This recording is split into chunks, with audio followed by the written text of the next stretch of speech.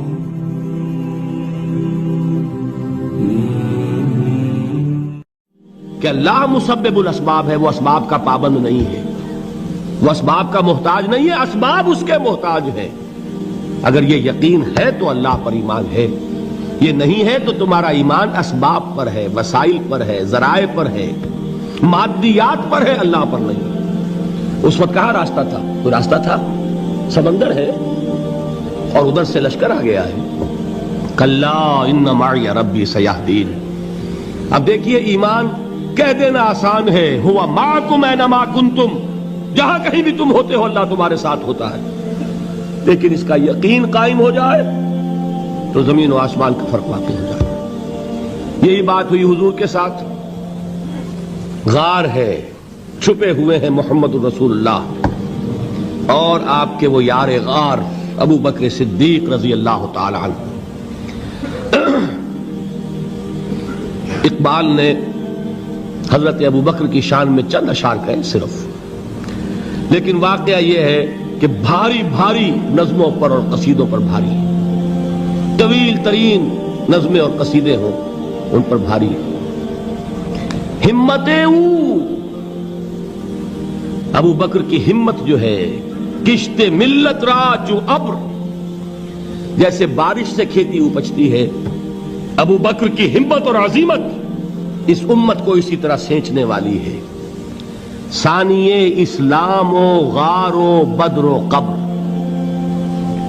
وہ دوسرے تھے اسلام میں، دوسرے پہلے کون تھے؟ انا اول المومنین، حضور فرماتے ہیں سب سے پہلا ایمان لانے والا میں، دوسرے ابو بکر۔ ویسے ہمارے ہاں یہ چلتا ہے اختلاف، حضرت علی پہلے ہیں کہ حضرت ابو بکر پہلے ہیں، لیکن اس میں بڑی خوبصورت تطبیق قائم کی ہے علماء نے اور بہت صحیح ہے۔ چار کے بارے میں فیصلہ ہی مت کرو کہ کون پہلے ہے، ان کی ایک عجیب تقسیم کر دی ہے۔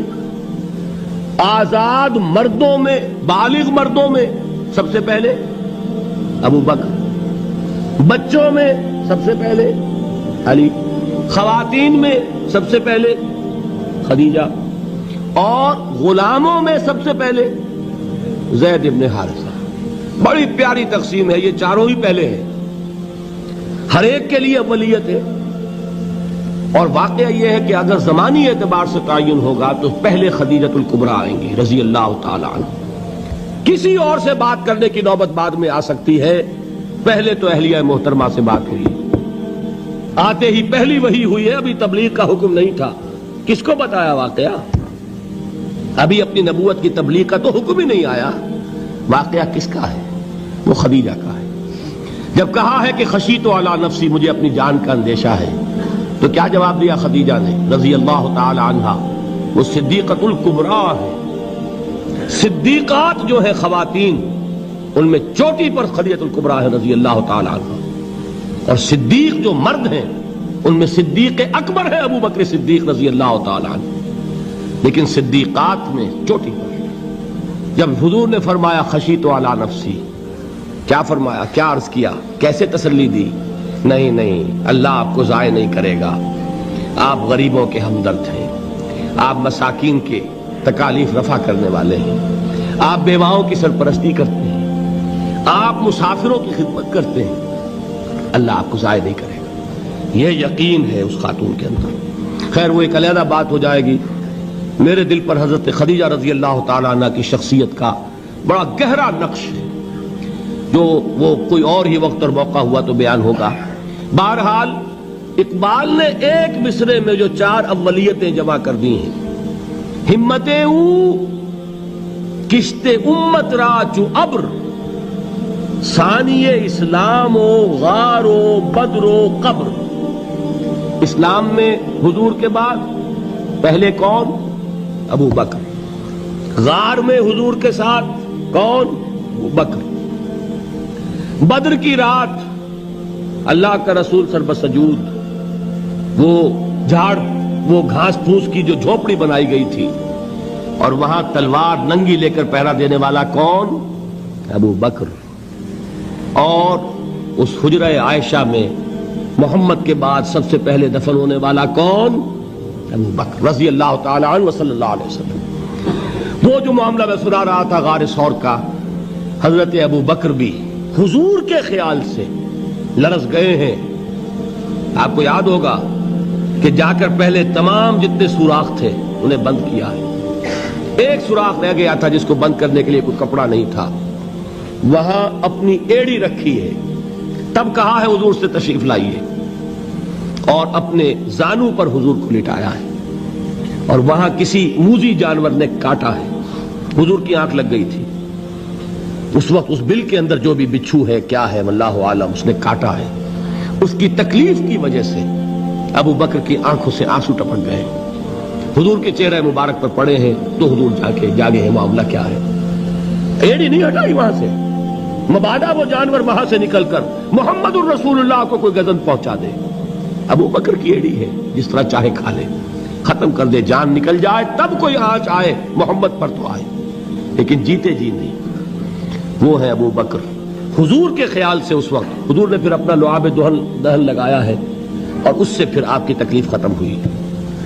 جیسے خیبر میں حضرت علی کی آنکھ دکھ رہی تھی، اس کو جو شفا حاصل ہوئی وہ بھی حضور کے لعاب دہن سے ہوئی۔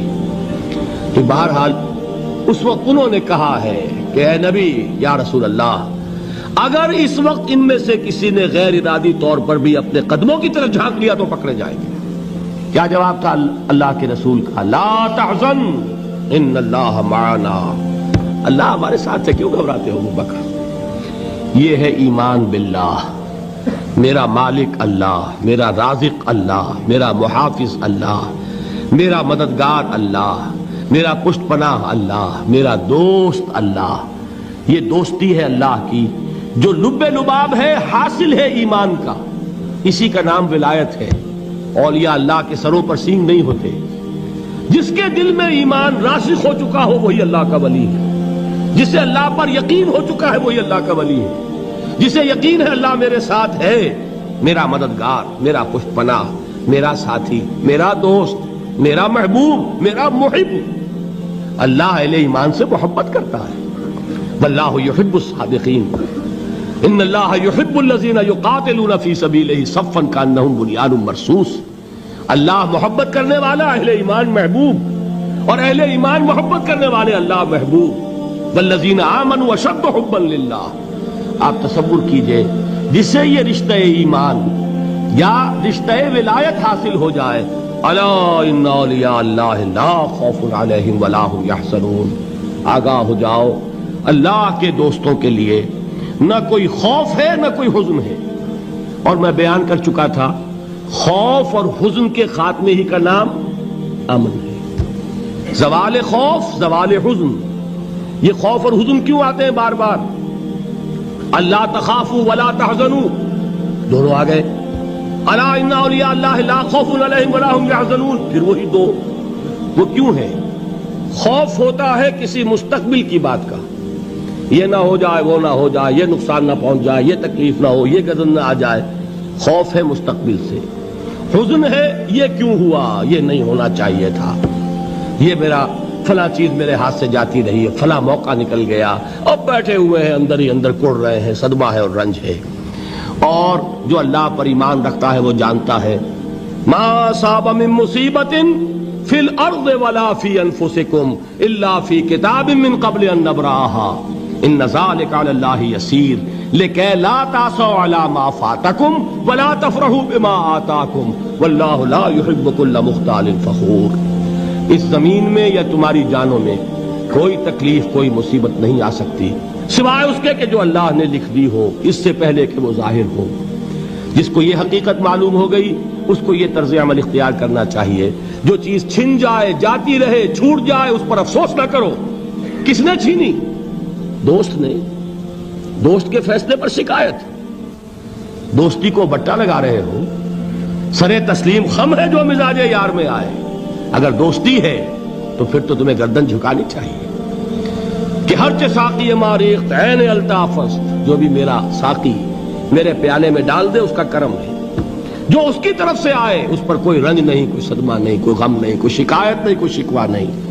اور جو ہوگا وہ اس کے اذن کے بغیر نہیں ہوگا، اور اس کا اذن ہوگا تو یقیناً میرے لیے خیر ہی خیر ہے. چاہے وہ ناگوار شے ہو، بظاہر مجھے اچھی نہ لگ رہی ہو، میری شارٹ سائٹڈنس میں مجھے وہ نظر آ رہی ہے کہ میرے لیے بری ہے، لیکن قرآن نے کہا ہے عسیٰ ان تکرہوا شیئا وہو خیر لکم وعسیٰ ان تحبوا شیئا وہو شر لکم واللہ یعلم وانتم لا تعلمون. ہو سکتا ہے تم کسی چیز کو ناپسند کرو دراحال کہ اسی میں تمہارا خیر ہو، اور ہو سکتا ہے تم کسی چیز کو پسند کرو دراحال کہ اس میں تمہارا شر ہو. اللہ جانتا ہے، تم نہیں جانتے.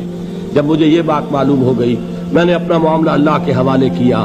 سپردم بے تو مایا خیش را تو دانی حساب کم و بیش را.